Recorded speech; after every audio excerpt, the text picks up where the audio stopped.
Travis Wingoodsell. I should get to the news now that I'm 2 days late, but I keep coming up with video ideas. I don't know why I bother, since YouTube purposely is throttling my channel, but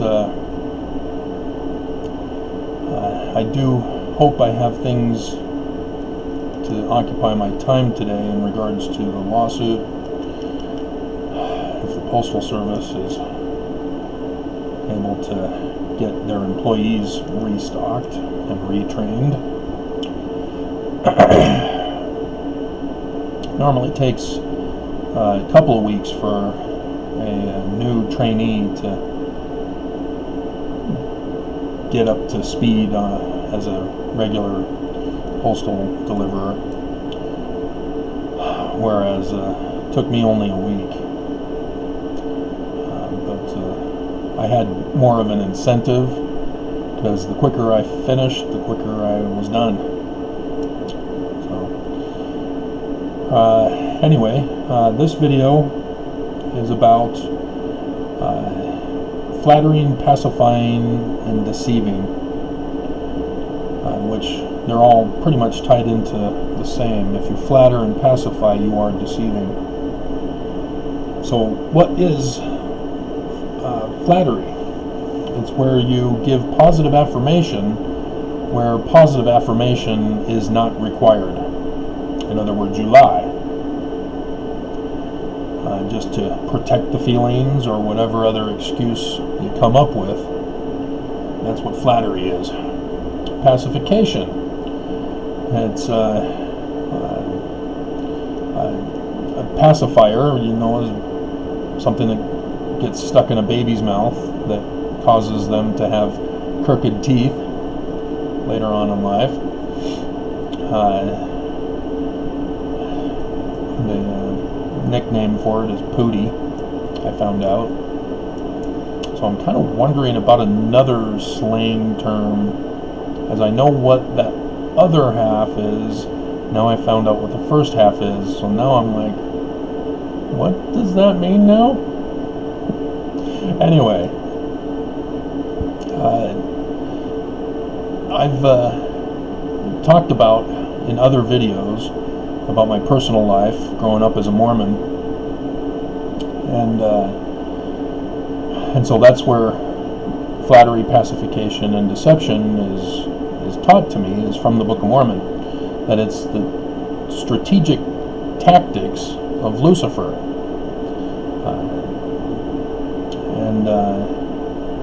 and they go into greater details, and I've already done the other one, and then identifying the great and abominable church, which so far is doing fairly well, with 18 views last I saw.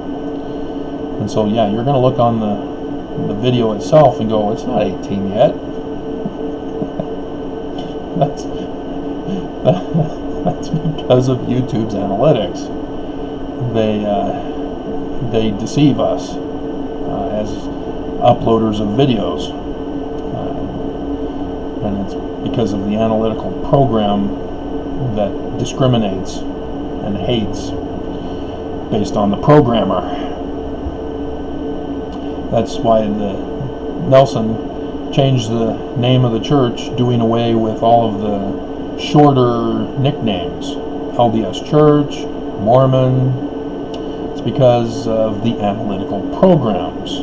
They will now be programmed to only recognize and identify the Church of Jesus Christ of Latter-day Saints. And so they can get away with it by having their channel or their website. But anybody else trying to comment on the church and criticize the church, they won't be able to get away with it. And that was their whole design and purpose. And with flattery and pacification, I've told you in my previous videos about my personal life on how I wanted to be a woman's fashion designer at an early stage of my life. I remember In Michigan, as I had gone to kindergarten and first grade, that somewhere in that time period I wanted to be a sailor because I was watching the Popeye cartoons. Popeye the Sailor Man. It's all I can stand, I can't stand no more. My spinach. And never did like spinach. Leaf spinach, yeah, that's okay. Long as it's drenched in salad dressing with other ingredients such as cheese and croutons and sunflower seeds, bacon bits. But being in a Mormon household with both parents who served missions, and so they were both knowledgeable at the higher level of Mormon knowledge in the church, and so I went to church every week, seminary, institute, and all that stuff, and so I was instilled with a shame and a guilt for wanting to be a woman's fashion designer. And they didn't even bother to try to flatter and pacify. But what I found interesting is when I finally escaped from my home prison, got out to Rick's, and then after I got divorced, was single again, trying to date again, was that I noticed that women were following the examples of celebrities on TV and movies that were always going to their girlfriends as to what they should wear for a date with a guy that would impress the guy and cause the guy to desire her and want to continue dating her. And I never understood that kind of behavior, because the best way to find out if an outfit is attractive and interesting to a guy is for the guy to be the judge, not girlfriends, because girlfriends don't know the guy. What are the girlfriends doing getting involved? Well, they flatter and pacify the girl as to what she should wear and shouldn't wear for the date in order to impress him. And it just doesn't make any sense to me. And I'm going to give you a little secret, women. You will know if an outfit attracts a guy because he will want it taken off of you.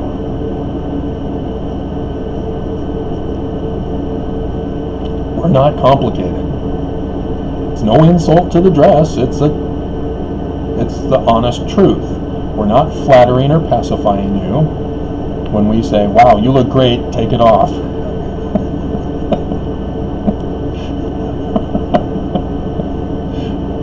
That means the dress worked. You selected right. It's not complicated.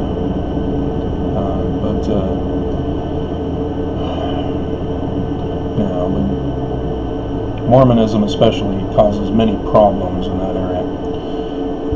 But the school systems went through the millennial phase and were starting to redesign how they were going to educate children. And that backfired miserably as they tried to do positive affirmation education, adding to the No Child Left Behind. We're now going to give everybody an award for participation. But again, Mormons should have immediately recognized it from the outset and said, no, we're not going to flatter and pacify our kids. We're going to teach them the truth. We're not going to withhold anything from them. Yeah, and that didn't happen, did it? And so now the consequences of spoiled, rotten brats emerged.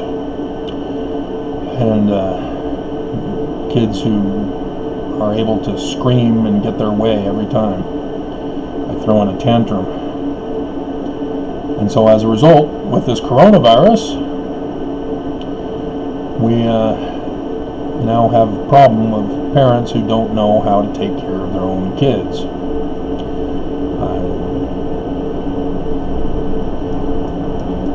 Anyway, so it's not complicated. You just communicate. Even at 1 years old, they can understand if you sit them down and talk with them. Because they want to learn the language, they want to learn what they are supposed to do in life, and they watch your example as parents. And so it's not complicated. The problem comes is when parents don't want to be parents. But that comes from the woman's choice of a dress for the evening on the first date. It sets in motion the whole thing. So,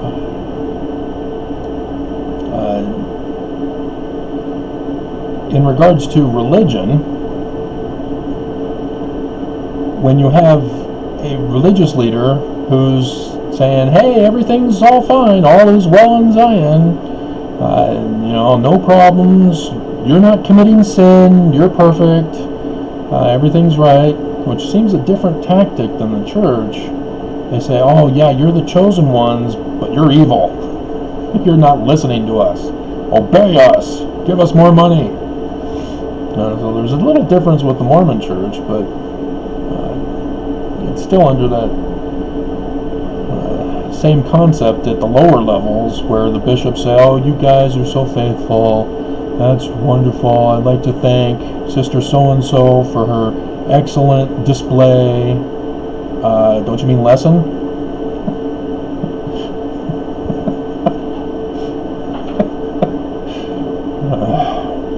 And so, yeah, flattery and pacification runs rampant as I've grown up in the church for these past 50 years.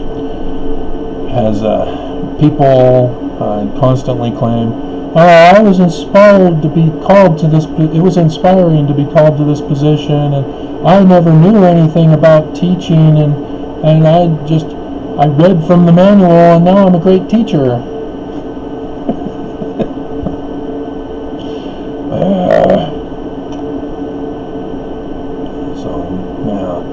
I mean, when